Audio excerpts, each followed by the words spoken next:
আসসালামু আলাইকুম। আশা করি সবাই ভালো আছেন। আজকের এই লেকচারে আমি ইথোলজি সম্পর্কে কয়েকটি বিষয় নিয়ে আলোচনা করব। যেহেতু ভিডিওটি অনেক লম্বা হয়ে যায়, এই কারণে আমি ছোট ছোট আকারে ভিডিওগুলো তৈরি করব। ধারাবাহিক বেশ কিছু লেকচারে ইথোলজি সম্পর্কিত মোটামুটি একটি ধারণা দেওয়ার চেষ্টা করব। আশা করি সবাই আমার এই ভিডিওর সাথে থাকবেন। আমরা আজকের আলোচনায় প্রাণীর আচরণ সম্পর্কে প্রাথমিক কিছু ধারণা নিয়ে আলোচনা করব। আর যে বিষয়গুলো নিয়ে আমি আলোচনা করব সেটা হচ্ছে, আমি একটু প্রথমে আমার ধারাবাহিক লেকচারগুলোতে, যদি আজকের একটা লেকচারে দুই একটা টপিকস নিয়ে কথা বলবো, ধারাবাহিক লেকচারগুলোতে যে বিষয়গুলো থাকবে, যেমন প্রাণীর মোটিভেশন, আচরণের একটি গুরুত্বপূর্ণ স্টেপ, মোটিভেশন, রিলিজিং, টার্মিনেটিং, এরপরে হচ্ছে স্টিমুলেশন কি, রেসপন্স, প্রাণীর রেসপন্স সম্পর্কে আলোচনা করব।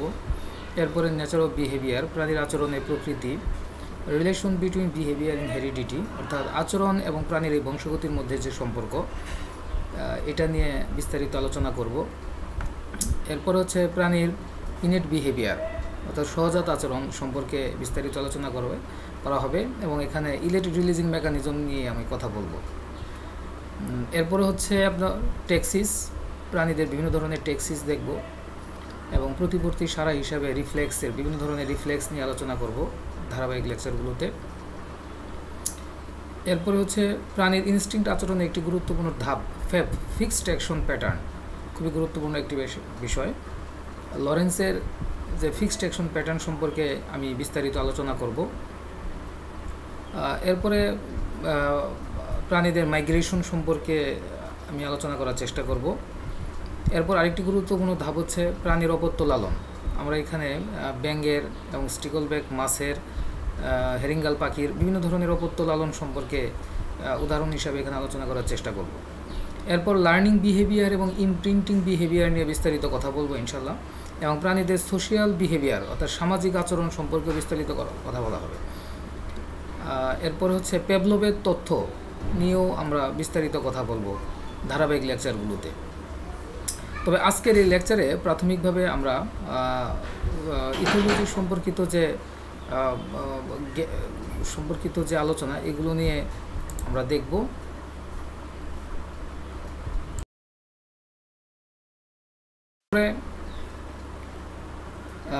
প্রাণীর সোশ্যাল আচরণ সম্পর্কে বিস্তারিত আলোচনা করা হবে। তাহলে আমরা প্রথম আলোচনায় চলে আসি, যে প্রাণীর যাবতীয় কার্যকলাপই হচ্ছে তার আচরণের অন্তর্ভুক্ত। পৃথিবীতে যত প্রাণী আছে তার দৈনন্দিন প্রতিদিনের যে কার্যক্রম, এগুলোই মূলত প্রাণীর আচরণের অন্তর্ভুক্ত, এবং বাহ্যিক এবং অভ্যন্তরীণ বিভিন্ন উদ্দীপনার কারণে প্রাণী তার আচরণের বহিঃপ্রকাশ ঘটায়।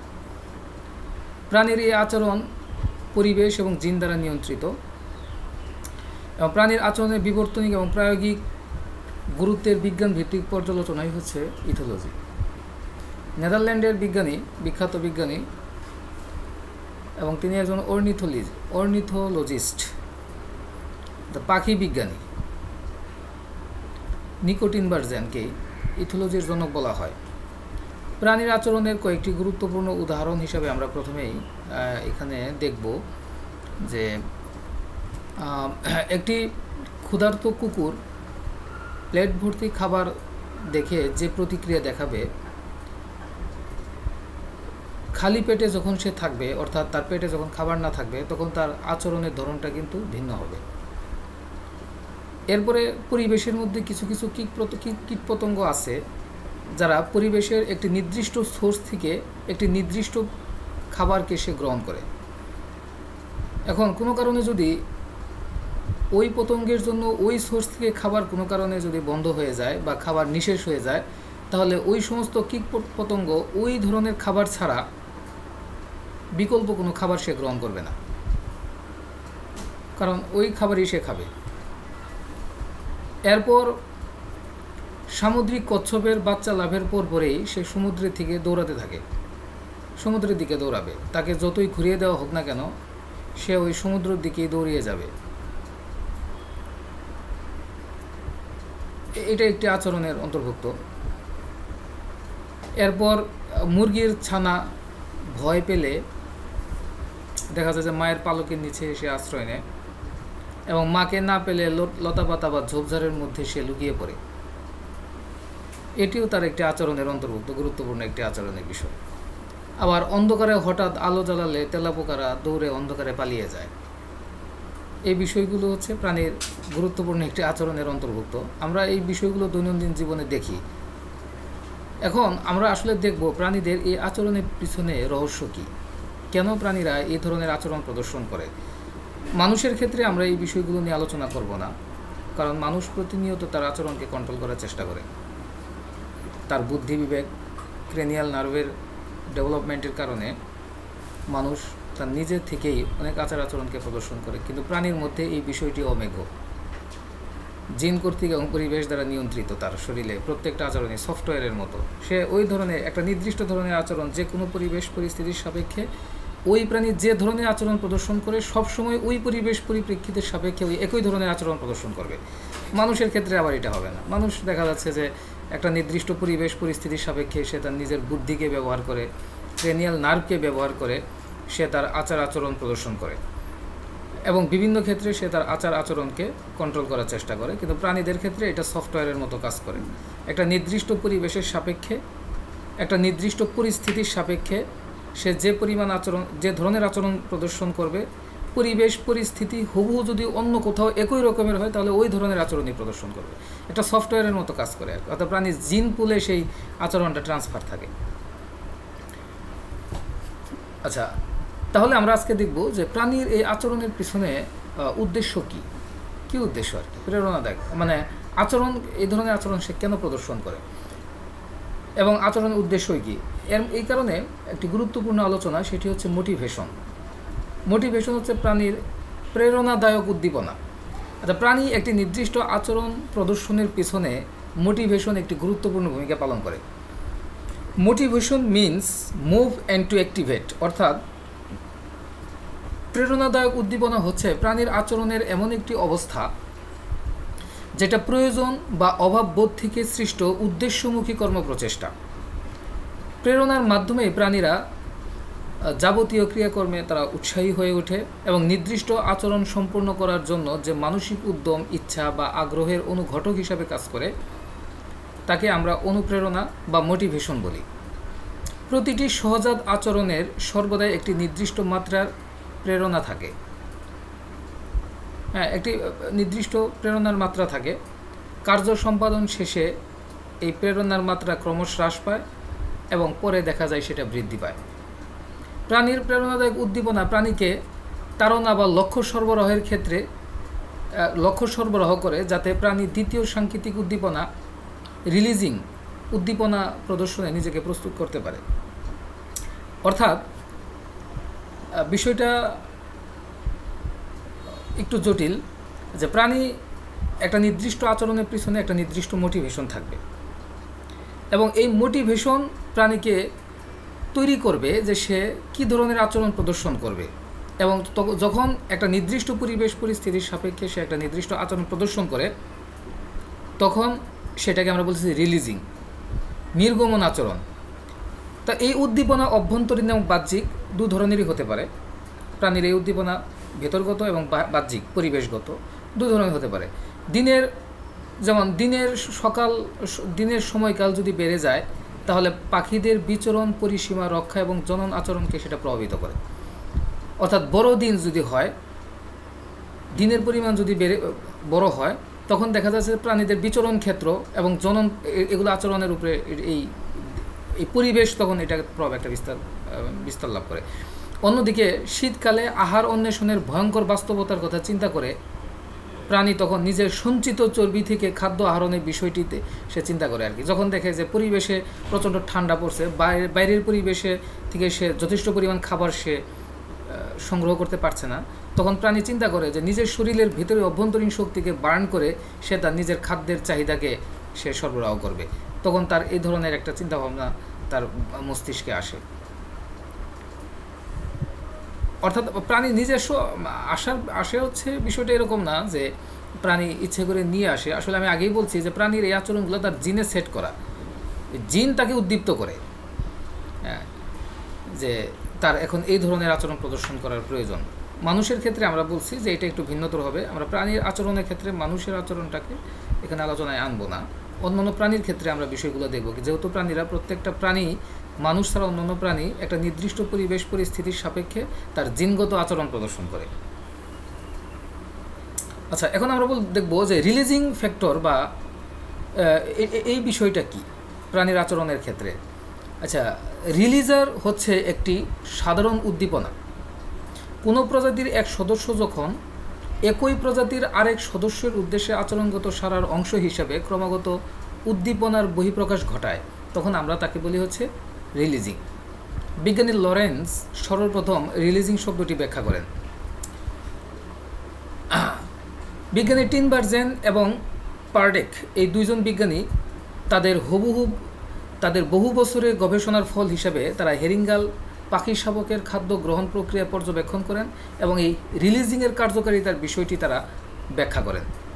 তা হেরিঙ্গাল যখন শাবকের জন্য খাবার নিয়ে আসে, শাবক তখন ওই তার পিতা মাতার হলদে রঙের যে নিম্ন চোয়ালে অবস্থিত একটি লাল ফোঁটা থাকে, যেখানে সে ঠুকুর মেরে মাছকে ওই বাচ্চা ঠুকুর দিলে কী হয় যে বাচ্চা ওই ঠুকুর দেওয়ার উদ্দেশ্য কি, বাচ্চার তার মোটিভেশন কি সেখানে, সেটা হচ্ছে হেরিঙ্গাল পাখি যেন তার খাবারটি উগলে দেয়, সে বাচ্চা খেতে পারে।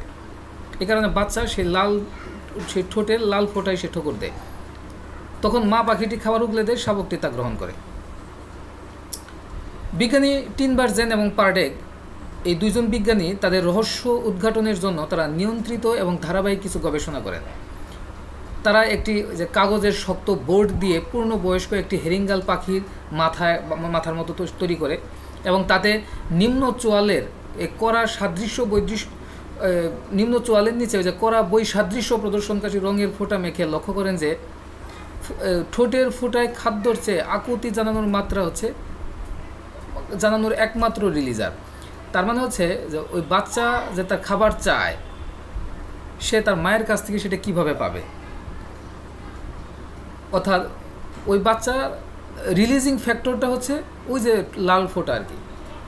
এরকমভাবে তারা গবেষণা করে দেখে যে ওই লাল ফোঁটার পরিবর্তে তারা অন্য কালার নিয়ে আসে, দেখা যায় বাচ্চারা সেই লাল ফোঁটায় ঠোকরায় না, বা ঠোকরাইলেও খুব কম পরিমাণ ঠোকরায়, কিন্তু লাল ফোঁটা দেখলেই সে হচ্ছে ঠোকরাতে থাকে।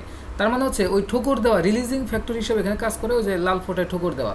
তাদের ফলাফল কী হয় যে মা পাখিটি তার খাবারকে উগড়ে দেয়, বাচ্চাগুলো সে খাবারকে সে গ্রহণ করে।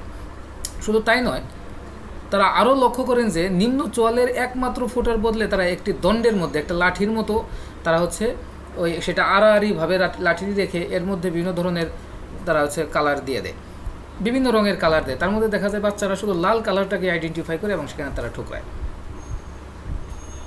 হ্যাঁ, তাহলে অন্যান্য কালার দিলে সে সেখানে ঠোকরায় না, শুধু লাল ঠোকরায়। তার মানে হচ্ছে লাল ফোঁটাই হচ্ছে রিলিজিং ফ্যাক্টর হিসেবে কাজ করে সেখানে, রিলিজার হিসাবে।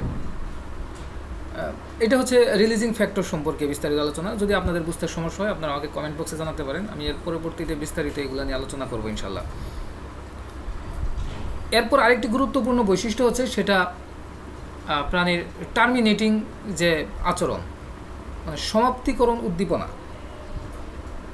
অর্থাৎ যে উদ্দীপনায় আচরণগত সংজ্ঞাটা এভাবে বলা যায় যে উদ্দীপনায় আচরণগত সারার সমাপ্তি ঘটায় তাকে সমাপ্তিকরণ উদ্দীপনা বলে। অর্থাৎ প্রাণী যখন একটি আচরণ শুরু করে এটা কখন শেষ হবে এই বিষয়টি যখন সামনে আসে, তখন প্রাণীর ভিতর থেকে আরেক ধরনের হচ্ছে ফ্যাক্টর নিঃসরণ হয়। আমরা জানি এই সব কিছুই হচ্ছে হরমোনের ফল। প্রাণীর প্রত্যেকটা আচরণেই হরমোন দ্বারা নিয়ন্ত্রিত, প্রত্যেক প্রাণীরই। হ্যাঁ, সব হরমোনাল ব্যালেন্স হিসাবে কাজ করে শরীরে। তাহলে এখন একটি উদ্দীপনা যখন শুরু হয় বা একটি কাজ যখন শুরু করে, এটা যখন শেষ করবে, কখন শেষ করবে, এটাও হচ্ছে একটি গুরুত্বপূর্ণ ধারণা। হ্যাঁ, তাহলে যে উদ্দীপনায় আচরণগত সারার সমাপ্তি ঘটায়, অর্থাৎ যে আচরণ প্রদর্শন এটা যখন শেষ করবে, এই উদ্দীপনাকে আমরা বলবো হচ্ছে সমাপ্তিকরণ উদ্দীপনা। এবং এটিও প্রাণীর বাহ্যিক এবং অভ্যন্তরীণ দু ধরনের হতে পারে। পাখির সৃষ্ট উদ্দীপনা যখন একটি বাসা নির্মাণ সম্পূর্ণ হয়েছে বলে তার মনে হয়, তখন পাখি বাসা নির্মাণ করা বন্ধ করে দেয়। আবার ভরপেট না পাওয়া পর্যন্ত সে খাবার চালিয়ে যায়। পাকস্থলী পূর্ণ হলে, অর্থাৎ পরিতৃপ্তির পর খাবার বন্ধ করে দেওয়া, এটা পাখির উদ্দীপনা, মানে অভ্যন্তরীণ উদ্দীপনার সমাপ্তিকরণ উদ্দীপনা। এটা হচ্ছে অভ্যন্তরীণ। আর বাহ্যিক যেটা বলা হয় যে পাখির বাসা নির্মাণ করা, যখন মনে করে যে পাখির বাসা নির্মাণ শেষ হয়ে গেছে, তখন সে সেটা শেষ করে দিবে। এটা হচ্ছে সমাপ্তিকরণ উদ্দীপনা। এগুলো প্রত্যেকটা জিন দ্বারা নিয়ন্ত্রিত প্রাণীদের ক্ষেত্রে। এরপরে আরেকটি গুরুত্বপূর্ণ বিষয় হচ্ছে তাড়না বা স্টিমুলেশন প্রাণীর ক্ষেত্রে আর কি। আচ্ছা, তাড়না প্রাণীর আচরণের এমন একটি বৈশিষ্ট্য যার মধ্য দিয়ে প্রাণী একটি নির্দিষ্ট পরিবেশে টিকে থাকার জন্য যা অত্যাবশ্যক সে চাহিদা পূরণের উদ্দেশ্যে সে যাবতীয় কর্মকাণ্ড বিষয়টি প্রতিফলিত হয়। উদাহরণ হিসাবে আমরা এখানে বলতে পারি, যখন হেরিঙ্গাল শাবক তার ক্ষুধার চাহিদা নিবারণের জন্য তার মায়ের হলুদ রঙের যে চশনুর নিচে যে লাল দাগ থাকে সেখানে ঠুকরাতে থাকা, এটা হচ্ছে স্টিমুলেশন বা তাড়না। তাড়নাটা কি হচ্ছে কি, যে তার ক্ষুধা নিবারণ করার জন্য পাখি শাবক এই কাজটা সে করে থাকে। এটা প্রাণী আচরণের পিছনে একটি গুরুত্বপূর্ণ বিষয়। এরপর হচ্ছে রেসপন্স বা সাড়া কি, যে সাড়া হচ্ছে প্রাণীর আচরণের আরেকটি গুরুত্বপূর্ণ বিষয়। সেটা হচ্ছে পরিবেশের বিভিন্ন উদ্দীপনার প্রতি সাড়া দেওয়া প্রাণীটির একটি সহজাত আচরণ। উদাহরণ হিসেবে আমরা ওই যে হেরিঙ্গাল পাখির কথায় আসতে পারি, যে হেরিঙ্গাল পাখি শাবক যখন মায়ের ওই হলুদ চশনুর নিচে যে লাল রং থাকে সেখানে যখন ঠুকরাতে থাকে, তখন মা পাখিটি শাবকের সাড়া হিসাবে ওই পাকস্থলীর ভেতর থেকে খাবারকে উগলে দিয়ে বাচ্চাকে সে খাওয়ায়। এটা হচ্ছে রেসপন্স বা সাড়া হিসাবে গুরুত্বপূর্ণ একটি বিষয় আর কি। যাই হোক আর কি, আমরা এই পর্যন্ত প্রাণীর আচরণ সম্পর্কিত যে বিষয়গুলো নিয়ে দেখলাম, আমি একটু বিস্তারিত কথা বলার চেষ্টা করেছি। সেটা হচ্ছে যে প্রাণীর মোটিভেশন বা প্রেরণাদায়ক উদ্দীপনা কী, নির্গমন বা রিলিজিং উদ্দীপনা কী, সমাপ্তিকরণ বা টার্মিনেটিং উদ্দীপনা, এরপরে প্রাণীর হচ্ছে স্টিমুলেশন বা সাড়া, এই বিষয়গুলো আর কি। আগামী লেকচারে আমি আচরণ এবং বংশগতি নিয়ে বিস্তারিত আলোচনা করার চেষ্টা করব। আপনারা যদি আমার লেকচারটিতে বুঝতে কোনো সমস্যা হয়, তাহলে আপনারা আমাকে কমেন্ট বক্সে জানাতে পারেন। আমি আপনাদের প্রশ্নের উত্তরগুলো দেওয়ার চেষ্টা করব ইনশাআল্লাহ। আজকে এই পর্যন্তই। ধন্যবাদ সবাইকে। Thank you very much.